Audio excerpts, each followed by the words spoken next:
When does a teenager's safety override their right to privacy? This question is the centerpiece of the teenage privacy issue. As children grow into young adults, they yearn for privacy and autonomy. For parents, this is one of the greatest struggles that they have to endure, allowing the children that they cherish to care for themselves. However, teenage privacy covers a larger range of issues than you might believe. Is it okay to post about your children on social media without their consent? Should colleges be obligated to inform parents of a student's mental crisis, even if the student says not to? Is it all right to snoop on a teen who's been hiding something? Teen privacy is no longer an issue of just going through their room when they're away. It encompasses everything from social media to college transparency. Raising a child is questionably one of the hardest jobs on the face of the planet, from the first time you hold them in your hands to the day they fly the nest for good.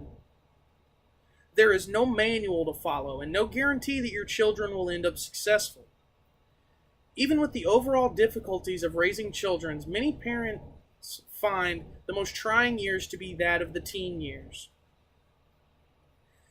This is a time when children seek to find their place in society, but more importantly, in the frame of this discussion, this is a time in which children seek autonomy. At the same time, parents often struggle with this newfound independence, and this crossroad brings parent-child relationships into harsh waters. If you have ever seen a family-based sitcom, you will have inevitably seen the embarrassing parent trope. The parent who is overly eager to share their pride for their child with the world, and a child who would rather die than hear their parents gush over them one more time. And with the advent of social media, this has become a huge issue in the dynamic of the modern family. In an article written for the New York Times Online, KJ Dell'Antonia wrote about a study asking parents and children what rules they thought should exist about technology. Overwhelmingly, the study showed that, quote, there is one surprising rule that children wanted that their parents mentioned far less. Don't post anything about me on social media without asking me. Many of the children interviewed said that they did not like when their parents posted about them without their permission. However, this doesn't mean that parents should not post about their children at all, because some information is helpful to new parents looking to the internet for help. The article has what seems to be the most logical middle ground for this situation. Quote, are you looking for advice or sympathy on a behavioral problem? Skip both an image and your child's name. Parents often tread a thin line between snooping and effective parenting, but privacy invasion doesn't always come from a parent in a teen's life.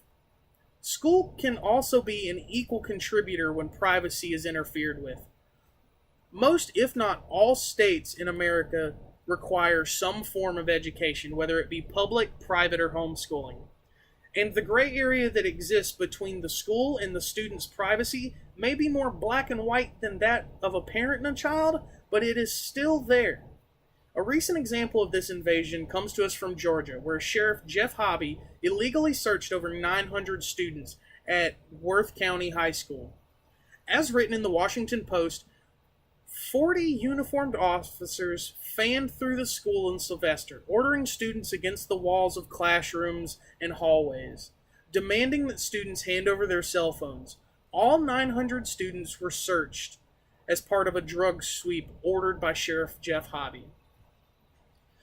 With no warrant and only a list of names, Sheriff Hobby invaded the privacy of all 900 students by intruding on their person and on their private property.